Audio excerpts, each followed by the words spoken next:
가을을 맞이하며 결실을 기대하고 또 다음 달이면 이제 결산을 봐야 되는 시간들이 다가오고 있습니다. 그러할 때에 과연 이 되어진 일들을 통하여 과연 우리는 무엇을 배워야 되며 무엇을 고백해야 될까 하며 우리는 엘리야의 역사를 살펴보고 있습니다.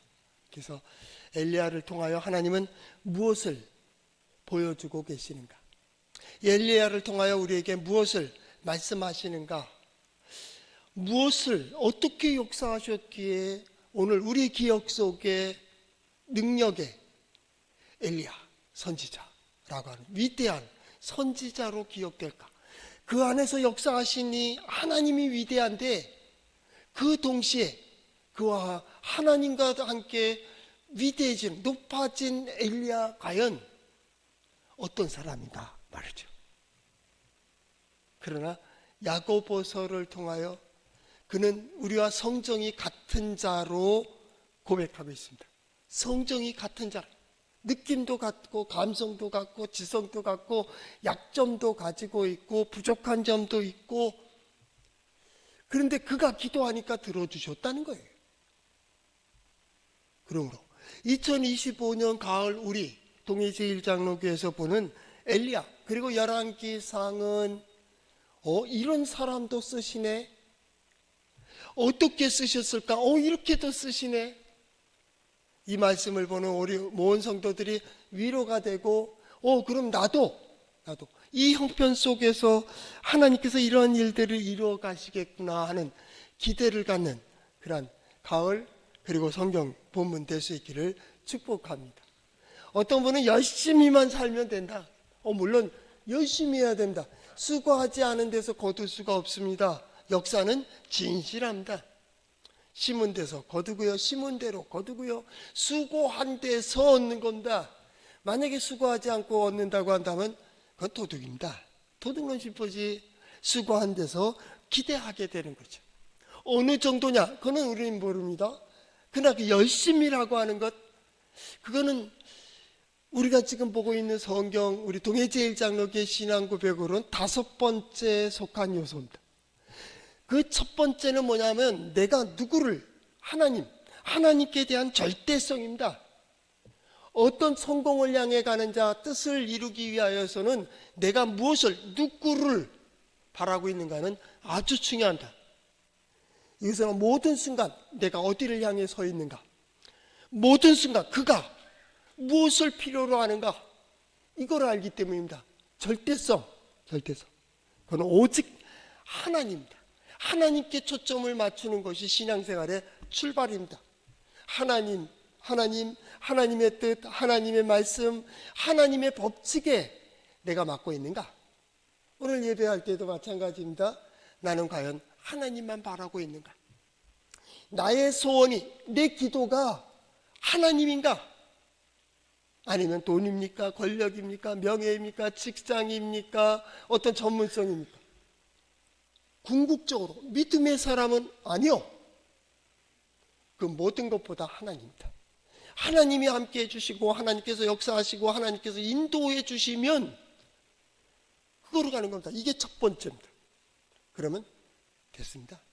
예배도, 오늘 말씀을 듣는 그 마음도, 기도하는 그 소원도 하나님께서 들으실 겁니다. 성경은 그렇게 기록되어 있습니다. 하나님. 두 번째, 신앙생활에 중요한 것은 믿음으로입니다. 믿음 그 자체는 하나님의 역사를 보는 것이고 하나님의 말씀이 들려지는 것이고 하나님께서 이끌어 가시는 그것을 깨닫는 것, 믿음.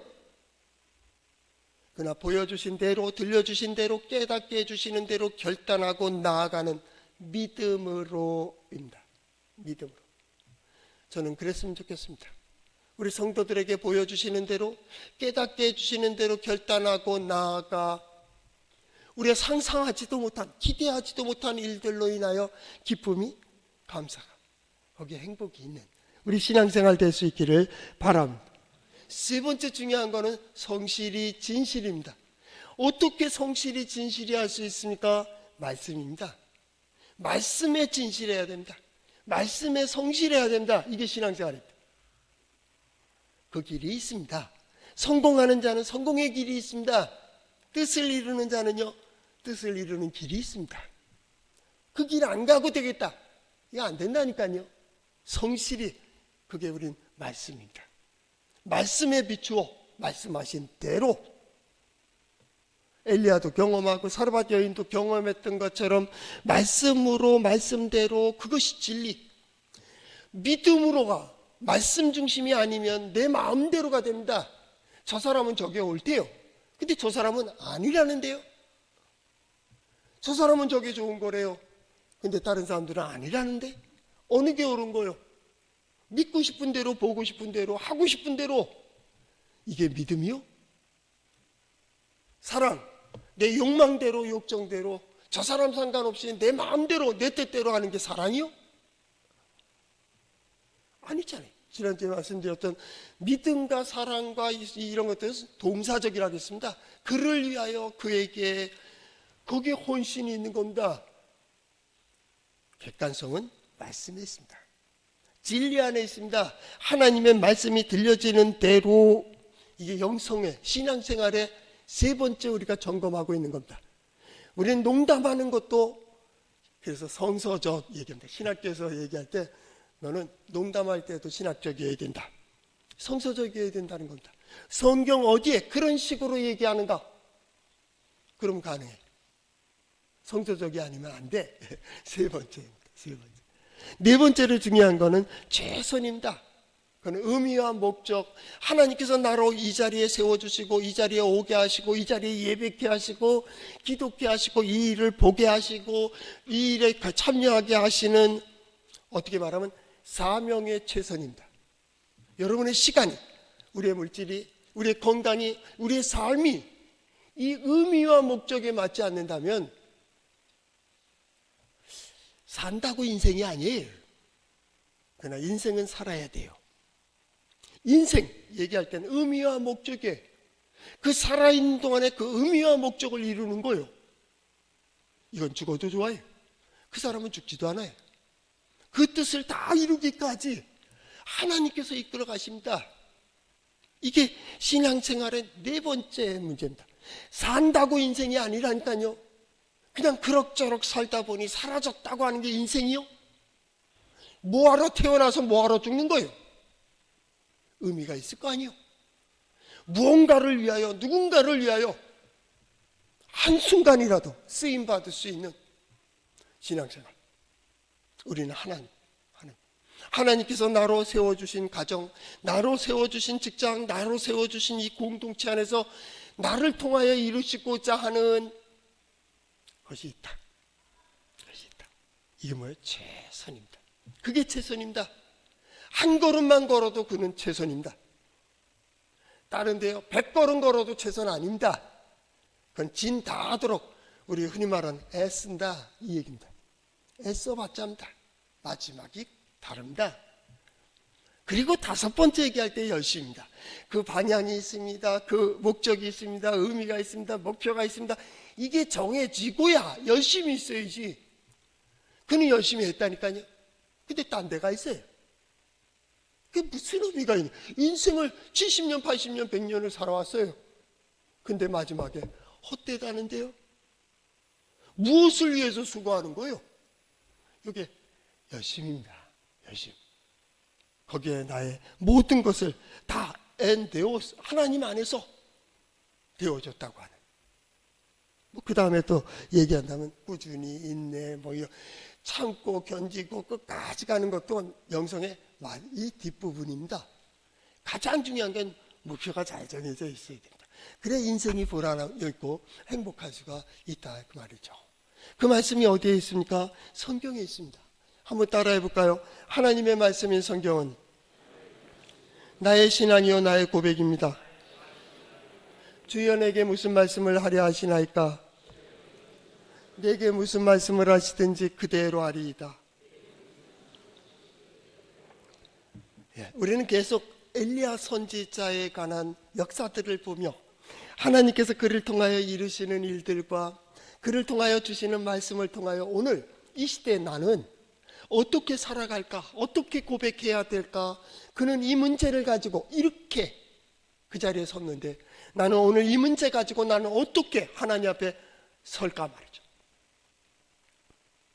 그 방법을 찾아간다. 우리 세 번째 시간입니다. 야고보서까지 본다면 네 번째 시간입니다. 첫 번째는 그는 우리하고 똑같은 사람이야, 이 얘기입니다. 세상에 어떤 자도 위대한 자 없고요, 하나님보다 더 위대한 자는 없습니다. 하나님만이 위대하십니다. 믿음의 사람들 중에 인물이 뛰어나게 나오는 다윗이라든가 아브라함, 이삭, 야곱 다 좋습니다. 누구도 위대한 자 아니에요. 그의 고백을 가만히 들어보세요. 나의 힘이신 여호와입니다. 나의 능력이신 하나님입니다. 그 안에서 역사하시는 하나님이 그로 인하여, 그를 통하여 보여주신 겁니다. 저는 그랬으면 좋겠어요.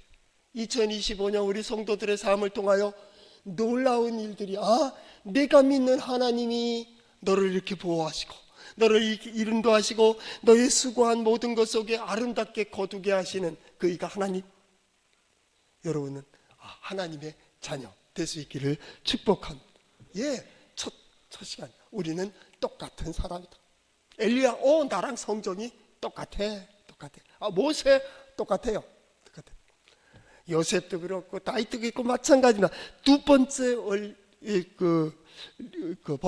법칙이라고 할까요? 하나님께서 세우신다. 하나님께서 택하시고 하나님께서 세우신다. 이 말은 우리가 상상하지도 못한 의외의 방법을 통하여, 의외의 사람을 통하여, 의외의 상황을 통하여 하나님은 이루신다고. 그러면 우리가 할 일은 뭐예요? 매 순간 기대하는 거예요. 하나님이 어떻게 풀어주실까? 하나님께서 어떻게 인도해 주실까?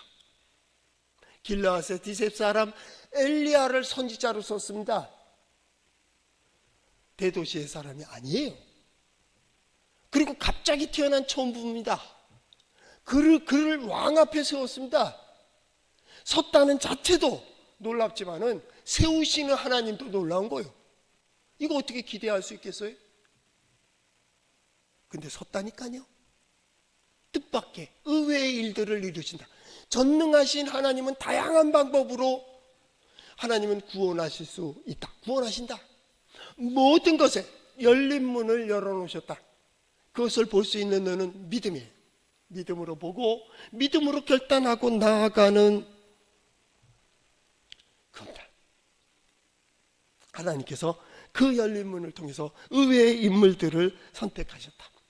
세 번째, 우리 지난주에 보았던 것처럼 마지막 절 15, 16절에 있듯이 하나님께서 엘리야에게 말씀하신 대로 행하였더니 16절 여호와께서 엘리야를 통하여 하신 말씀과 같이 되었다, 이 얘기입니다. 믿음, 그 믿음은 역사하시는 하나님, 말씀하시는 하나님을 인정하는 거예요. 거기 나의 생각, 나의 판단이 없어요. 생각해보고 너는 못 믿는 거예요. 사랑하면 내가 해줄게. 안 하겠습니까? 사랑하는 사람이 내게 무엇을 요구할 때 내가 능력 있느냐 없느냐는 중요한 게 그가 말하니까. 믿음, 그가 말씀하시니까. 표정 보면 알잖아요. 이것 좀 같이 할까요? 벌써 딱 표정 보면 그치, 바쁘죠? 여러분, 끊을 줄 알아야 됩니다. 설득하지 마세요. 자녀들에게도 계속 설명하다 네가요, 하지 마세요. 구차해집니다. 할 리도 없지만은 해도 그 시원치 않습니다. 여러분, 그러지 마세요. 툭 치세요. 얘기하다 이거 잠깐 내가 생각해보고 안 하겠다는 얘기입니다. 기도해보고 안 하겠다는 얘기요. 그 일을 하나님이 하지 말라 그러겠어요? 내가 마음에, 내 생각과 내 경험에 내가 손해될 것 같고 안 될 것 같고 내가 패배할 것 같고 다 뺏길 것 같고 그럴 것 같으니까 안 하는 거예요. 중요한 것은 말씀대로입니다. 그가 말씀하시면 그가 이끄시는 대로 이끌림을 받는, 아까 믿음으로라는 말은 이끌어 주시는 대로입니다. 왜 자꾸 믿음을 얘기하느냐 하면 우리 생각과 달라요. 하나님의 계획은 우리의 생각과 달라요. 하나님의 말씀이 되어지는 것은 우리 상식밖에요. 오늘 그래서 우리 사회전대 찬양예배 때, 헌신예배 때 역설적인 예수의 복음이라는 제목을 정했습니다. 말도 안 돼요. 세상의 논리가 아니에요. 그런데 결과가 달라요. 결과가 달라요.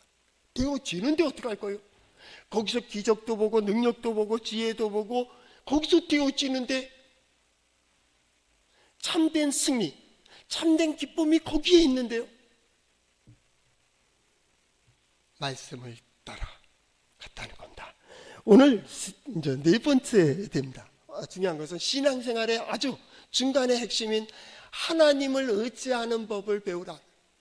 하나님을 의지하는 법을 배워라. 그러면 하나님이 역사하시는 것을 보게 되리라.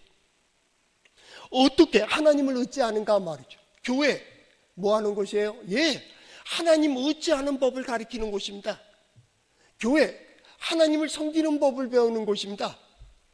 교회 하나님의 뜻을 어떻게 행해야 될지를 배우는 겁니다. 그리고 그 말씀대로 나아가 가정에서 일터에서 삶 속에서 그 일을 합니다. 창조주 하나님의 질서를 지키는 진리 가운데 하나님께서 이루시는 일들을 보는 겁니다. 그게 믿음입니다. 그게 믿음입니다. 기도 소리 커서 믿음이 아닙니다. 찬양이 크다고 믿음이 아닙니다. 열정적으로 시원하게 기도하고 나가는데 어떤 면에서 보면 그 뒷꼭지를 보는 누구는 쓸쓸합니다. 자기 하소연 다 해놓고 돌아갔습니다. 무책임한 기도 다 왔습니다. 그러고 되나 보지 않는 거예요. 되겠습니까? 가장 중요한 겁니다. 하나님을 의지하는 법을 배우라. 오늘 성경 말씀은 거기서부터 시작이 되는 겁니다. 이 이후에 이 말입니다. 그 전에 뭐가 있었습니까? 예, 한 가지, 두 가지, 세 가지, 네 가지의 일들이 쫙 있었습니다. 그 일 속에서 이런 일도 있었다고. 누구예요? 하나님의 사람 선지자를 통하여 하나님께서 이런 일도 이루셨다.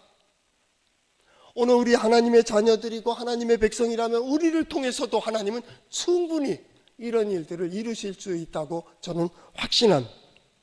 선지자, 이게 이제 특수한 직분입니다. 하나님께서 부르셔야 된다. 이건 내가 선지자야 되겠다, 안 되는 겁니다. 하나님이 부르신 선지자입니다. 그에게 사명을 주고 의미를 준, 그렇기 때문에 그의 메시지와 그의 삶 전체는 오직 하나님입니다. 판단의 기준도, 분석하는 기준도, 어떤 가치관의 기준도 하나님입니다. 하나님께 맞지 않으면 아닙니다. 왜요? 그는 하나님의 사람입니다. 선지자의 가치관의 가장 메시지의 중심도 하나님입니다. 그 하나님이 어떻게 오늘 우리와 함께 하신다는 거예요. 그 하나님께서 지금 여기에 계시다는 거예요. 그 하나님께서 지금 역사하고 계시다고 현재적이고 현실적인 것을 선포하고 선언하는 거예요. 이게 선지자의 메시지입니다. 받아들일 거야 말 거예요. 그건 너의 문제예요. 선지자의 문제가 아니에요. 하나님의 임재를 그들로 보게 하는 겁니다. 자, 봐. 하나님 계시잖아. 하나님이 우리와 함께 계시는 임마누엘, 일마다 때마다 함께 하시는 에트라고 하는 임마누엘, 함께 하신 거예요. 그 하나님께서 우리와 함께 하심을 보며 그것을 경험하는 거예요. 신앙생활이 뭡니까? 하나님을 의지하는 자들이 하나님 경험하는 겁니다. 하나님을 알아가는 겁니다. 아, 우리 하나님 이렇게 역사하시는구나. 우리 하나님 이렇게 인도해 가시는구나. 경험하는 겁니다. 어떻게 해야 되는데 아니요, 그건 관심 없어요. 해도 되고 안 해도 돼요. 중요한 건 왜 그런 일들을 이루어 가시지? 왜 그 사람을 선택했을까 말이죠. 그 위대하다면 뭐하러 선택합니까? 부족하고 연약하기 때문에 선택해서 그가 하고 그가 이루고 그가 성취하는 모든 것 하나님이 도우셨어. 그거 아니에요? 그가 위대하기 때문에 하나님이 일을 했어. 그럴 수도 있어요.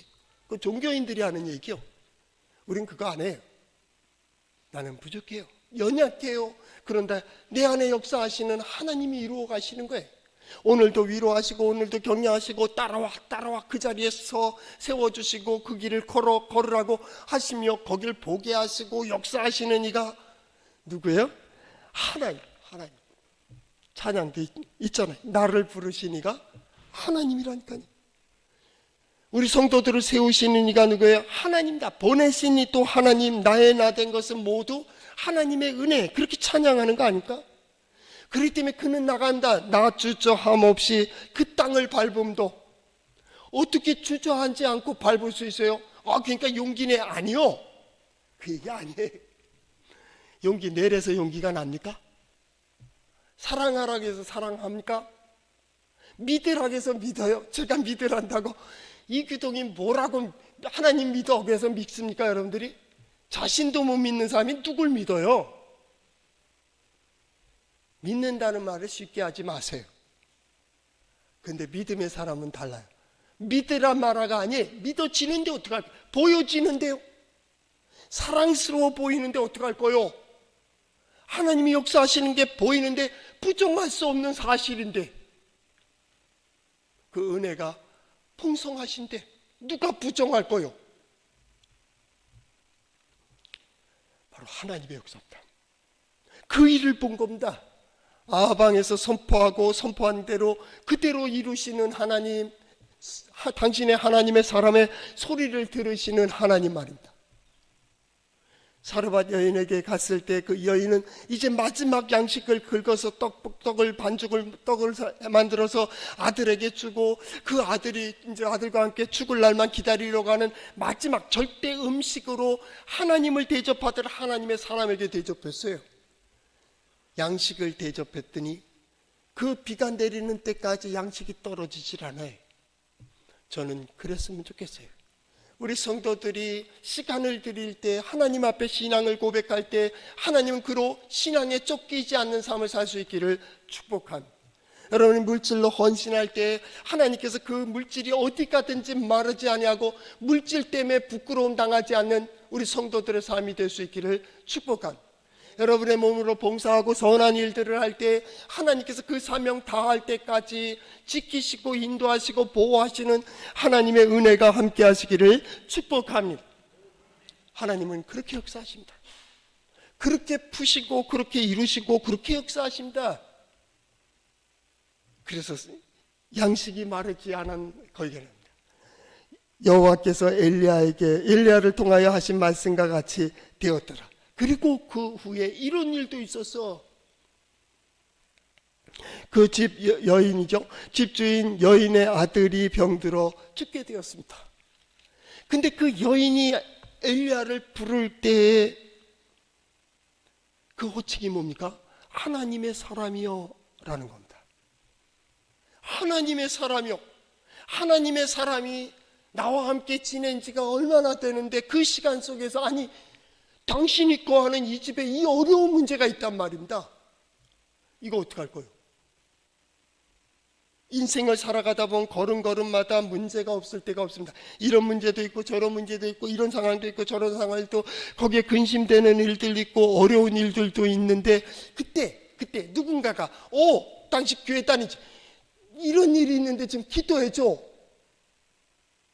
하고 있는 겁니다. 특별히 선지자에게 와서 하나님의 사람이라고 얘기합니다. 그가 하나님의 사람으로 보였기 때문에 마지막 남은 양식을 대접했겠죠. 하나님을 대접하듯이 대접해갖고 그 은혜를 받았잖아요. 그는 다시 얘기하는 겁니다. 그런데 왜 죽이는 거야? 이 얘기입니다.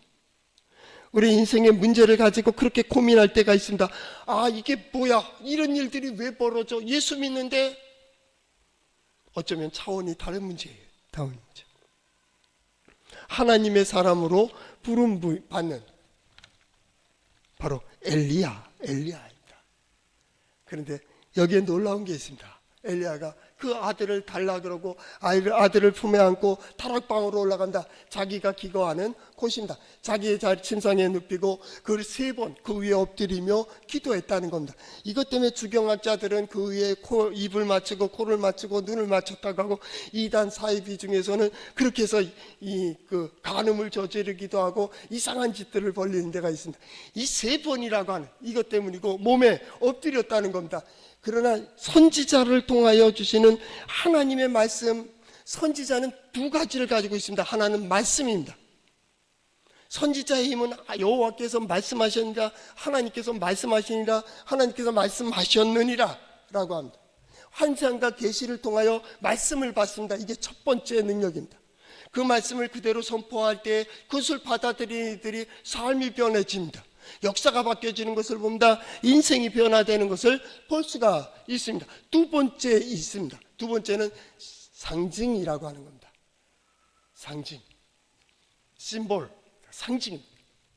그가 하는 행동은, 그가 하는 모습은, 그가 하는 어떤 삶은 상징입니다. 상징.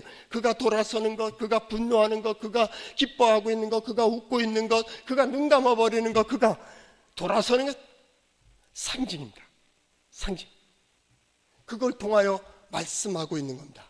하나님의 뜻을 말하고 하나님께 고백하고 하나님 앞에서 선포하고 있는 겁니다. 상징입니다. 상징. 이게 선지자의 아주 중요한 자기 말씀 표현의 몇 가지 중에 하나입니다. 오늘 성경 말씀도 마찬가지입니다. 그 아이를 데리고 가서 자기 병상에 침상에 침대에 눕히고 3번 자기 몸을 펴서 그 위에 올립니다. 그의 상징을 보며 저는 이렇게 보입니다. 그것이 뭡니까? 하나님께서 그를 덮고 있다는 겁니다. 하나님이여 이를 덮어주세요. 성령으로 그를 덮어주시고 능력으로 덮어주시고 하나님의 은혜로 덮어주시기를. 왜냐하면 하나님 앞에 선자, 하나님 앞에 제사하고 하나님께 기도할 때 그들은 완전히 엎드렸습니다. 엘리야가 왜 그 자리에서 여인 앞에서 기도하지 아니하고 왜 자기의 침상으로 데리고 갔을까요? 중보의 기도의 의미에서 우리를 기억할 수 있는 게 있습니다. 슬픔을 당한 자, 우리 함께 그 자리에 가서 함께 울고 슬퍼하고 함께 있어주는 것, 위로 아닙니다. 그거는 회복될 수가 없습니다. 같이 울어줬다고요? 함께 있다고요? 예, 이 상처는 잠깐 잦아드는 것 같지만 언젠간 다시 상처로 되어집니다. 믿음의 사람들에게서 신방을 갑니다. 위로를 갑니다. 그때는 어떻게 합니까? 그를 안고 내 자리까지 올라오는 겁니다. 선지자의 신앙의 자리까지 올라와서 하나님께 기도하는 겁니다. 하나님이요, 하나님이요. 여호와께 부르짖어 이르되 내 하나님 여호와여 원하건대 이 아이의 혼으로 그의 몸에 돌아오게 하옵소서. 생명을 돌려주세요. 생명을 주세요. 간절한 기도입니다. 엎드리고 또 기도하고 엎드려 기도하는. 어떻게 기도했냐? 아니, 어떻게가 중요한 게 아니라 왜 선지자가 엎드려야 됐느냐고. 하나님의 뜻을 드러나고 하나님 앞에 보여지는, 오직 하나님께 드려지는 선지자의 기도, 심볼, 상징입니다. 상징. 저는 그랬으면 좋겠어요. 여러분의 모습이, 여러분의 눈빛이, 여러분의 가정의 어떤 기도의 문제를 볼 때, 어떤 사람 보면 저게 문제 가지고 기도하고 있는 사람이야? 하는 사람이 있어요. 상황을 몰라요. 지금 자기가 겸손하고 기도해야 될 때인지, 지금 예배해야 될 때인지, 지금 침묵해야 될 때인지, 지금 고백해야 될 때인지를 모르는 사람들이 얼마나 많은지 모릅니다. 그러고서도 신앙인입니다. 그래서도 믿음이 있답니다. 엘리야가 그래 하나님 앞에 기도합니다. 하나님이여 하고 기도할 때 성경 말씀은 이렇게 되어 있습니다. 22절 여호와께서 엘리야의 소리를 들으심으로 그 아이의 혼이 몸으로 돌아오고 살아난지라. 하나님께서는 엘리야와 교통하고 계시고 소통하고 계시고 듣고 계시고 보고 계시고 역사하고 계신 거예요. 그의 고백, 들으심으로 들어줄 수밖에 없는, 성경에 보면 어느 곳에 이런 말을 합니다. 내가 일찍 오려고 했지만은 뭐 때문에 몇 년이 늦어졌다라는 표현이 있습니다. 하나님의 역사가 그 시간을 통하여, 역사를 통하여, 상황을 통하여, 세상을 통하여 이루어질 때 딱 멈춰지는 시간이 있습니다. 멈추는 길은 우리 이 상황으로 볼 때는 한 가지밖에 없습니다. 의인의 기도입니다. 의인의 기도입니다. 믿음의 사람이 그 앞에서 긍휼을 베풀고 자비를 베풀 때 멈출 수밖에 없습니다. 하나님도 멈추십니다. 악하기 때문에 멸하지 않는다니까요. 의인이 타락하면 멸하는 겁니다. 의인 그 한 사람 때문에 가정이 살고 지역이 살고 나라가 살 때가 있습니다. 바로 그 문제입니다.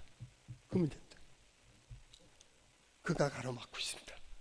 이들이 갑자기 철이 들어가지고 니느웨 회개하듯이 말입니다. 왕으로부터 저 짐승까지 잘못했다고 인정을 하고 베옷을 입고 있습니다. 그게 심판이 멈춰지고 있습니다. 결국 그 마음이 얼마나 가겠습니까? 타락한 이들의 본성이지 않겠습니까? 그게 멈춰지는 순간 그대로 들어가는 겁니다. 시간을 버는 거예요. 시간을 버는 거예요. 오늘 성경 말씀 마찬가지입니다. 죽음. 그 죽음의 순간 그 문이 열려지는 것을 보는 겁니다. 우리 장례를 지난 주간에도 우리 장례가 두 분이 있는데 우리 집사님이 돌아가시고 또 우리 이교에서 제 손님이죠. 은퇴 목사님이 소천하셨습니다. 그저께 금요일 날 내일 발이 나는데 여러분 우리 문제를 풀어가고 문제가 풀어지고 문제 속에 문을 보고 열린 문을 보고 열린 길을 보여주고 그 마지막 인생 죽음의 문이 죽음이라는 그것이 철옹성 같은 성이 아니고 성벽도 아니에요. 그 순간 하늘의 문이 열려지는 게 보이는 거예요. 믿음의 사람의 죽음은 저는 확신합니다. 보통 아니에요. 그 결정적인 순간에 믿음의 사람이 보는 게 있어요. 하늘이 열리는 걸 보는 거예요. 하나님께서 열어주시고 하나님께서 안아주시는 것을 보는 거예요. 그의 모습은 그래서 평안해요. 마찬가지. 그걸 경험합니다. 엘리야 왕 앞에 섰습니다. 그리시네가에서 까마귀로 먹게 하시는 사람이 아니고 까마귀가 먹여 살렸습니다. 그리고 양식이 떨어지지 않음을 봤습니다. 죽은 자를 살리시는 하나님의 능력을 경험했습니다. 다시 18장에 아방 앞에 섭니다. 그리고 바알과 아세라 신상을 섬기는 선지자들과 대결을 합니다. 두렵겠습니까? 죽은 자를 살리시는 하나님을 보았습니다. 인류한 양식으로 비 올 때까지 끊이지 않는 것도 보았습니다. 말씀을 들려주시고 나를 감동시키시는 하나님과 동행하고 있습니다. 두렵겠습니까? 용기를 내라. 아니요. 거기에 우리가 담대해지는 거예요. 다시 18장 1절에서부터 말씀 볼 때 아방 앞에 설 때는 이전에 17장 1절에 섰던 엘리야가 아니에요. 그는 그 경험을 갖고 있는 거예요. 저는 그랬으면 좋겠어요. 그렇지 않으면 사람이 두려워요. 권력이 두려워요.